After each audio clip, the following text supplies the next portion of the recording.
मांगलिक अवसरों पर हम अक्सर एक दूसरे को बधाई या शुभकामना देते हैं, लेकिन क्या ये दोनों शब्द पर्यायवाची हैं?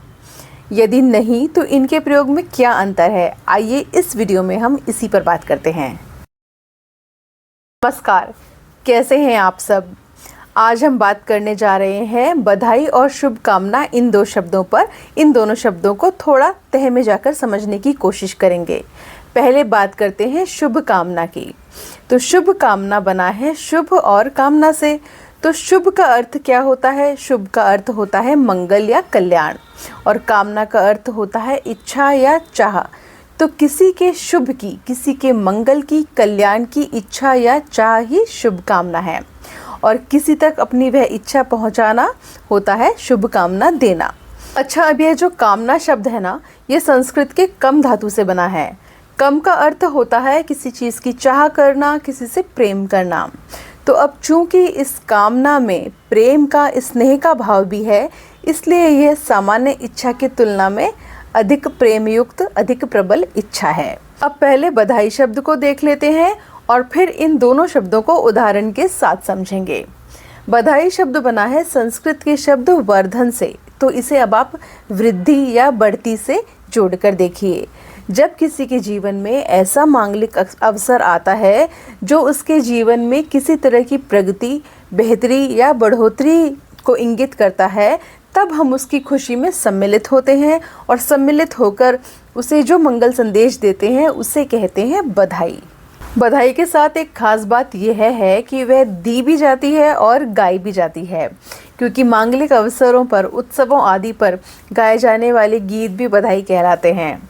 यहाँ तक कि ऐसे अवसरों पर रिश्तेदार जब एक दूसरे को शगुन देते हैं तो उस शगुन को भी बधाई कहते हैं। बहरहाल, यह तो थे बधाई शब्द के अनेक अर्थ। अब हम आगे बढ़ते हैं। हमने इन दोनों शब्दों को देख लिया है, इनके शाब्दिक अर्थ समझ लिए हैं, लेकिन फिर भी कोई खास अंतर दोनों शब्दों में नहीं पता चला। तो अब उन आधारों को देखते हैं विशेष रूप से, जिन आधारों पे ये दोनों शब्द एक दूसरे से भिन्न या अलग हैं। तो पहला आधार है खुद इन शब्दों की प्रकृति। जहाँ शुभ कामना शब्द कामना सूचक है, वहीं बधाई शब्द प्रसन्नता सूचक है। अर्थात अगर उदाहरण से समझना चाहें तो यदि कोई व्यक्ति साक्षात्कार के लिए जा रहा है और हम चाहते हैं कि उसका साक्षात्कार अच्छा हो, तो हम उसे शुभ कामनाएं देंगे। हम उसे कहेंगे कि हमारी शुभकामनाएं आपके साथ है कि आपका साक्षात्कार अच्छा हो। लेकिन जब वह साक्षात्कार देने के बाद उस नौकरी के लिए चुन लिया जाता है और यह समाचार हमें मिलता है, तो हम उस व्यक्ति को बधाई देते हैं, क्योंकि अब हम उसकी प्रसन्नता में सम्मिलित हो रहे हैं। दोनों शब्दों में भिन्नता का दूसरा आधार है काल या समय। जब कोई व्यक्ति कोई कार्य करने वाला होता है या उस कार्य की तैयारी में होता है और कार्य होने वाला होता है आगे जाकर, यानी भविष्य काल में, तो हम उसे शुभ कामना देते हैं। जैसे यदि कोई व्यक्ति धार्मिक स्थलों पर जाने की, तीर्थ स्थलों पर जाने की यात्रा करने वाला है, उसकी तैयारी कर रहा है या उसके लिए निकला है या निकल रहा है, तो हम उसे कहते हैं शुभ कामनाएं देते हैं, क्योंकि यह कार्य, यात्रा होने का कार्य, यात्रा संपन्न होने का कार्य भविष्य में होने वाला है। जबकि वही व्यक्ति जब अपनी यात्रा सफलतापूर्वक पूरी करके लौटता है, तो हम उसे बधाई देते हैं, क्योंकि बधाई दी जाती है भूतकाल में हुए कार्य के लिए, या फिर वर्तमान में जो कार्य अभी चल रहा है, ऐसा मांगलिक कार्य जो अभी भी चल रहा है, उसके लिए देते हैं बधाई। तो शुभकामना दी जाती है भविष्य के कार्य के लिए, जबकि बधाई दी जाती है भूतकाल के कार्य के लिए, यानी जो कार्य हो चुका है या जो कार्य अभी चल रहा है। जैसे जब आप किसी की शादी में जाते हैं या किसी के मुंडन आदि संस्कार में जाते हैं, किसी समारोह में जाते हैं, तो आप वहाँ जाकर बधाई देते हैं, क्योंकि वह कार्य चल रहा होता है, वह समारोह भी चल रहा होता है। तो इन दोनों शब्दों में इतना ही अंतर है।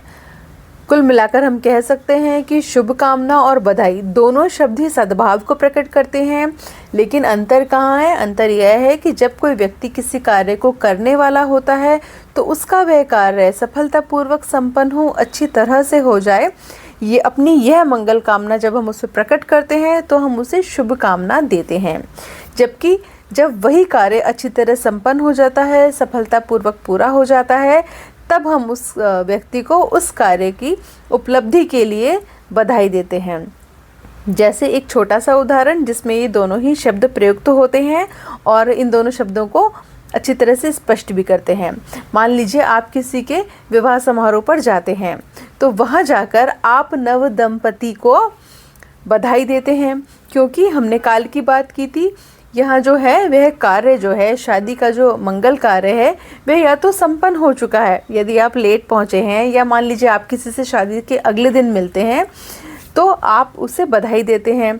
या फिर वह मंगल कार्य चल रहा है, जैसे विवाह का समारोह अभी चल रहा है और आप वहां जाकर उसे बधाई देते हैं, लेकिन उनका वैवाहिक जीवन सुखद हो इसके लिए आप उन्हें शुभकामनाएं देते हैं, क्योंकि वह भविष्य की चीज़ है।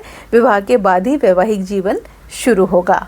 मुझे आशा है आपको आज का वीडियो पसंद आया होगा। यदि वीडियो पसंद आया है तो वीडियो को लाइक कीजिए, चैनल को सब्सक्राइब कीजिए और वीडियो को और चैनल को अधिक से अधिक लोगों तक साझा कीजिए। धन्यवाद।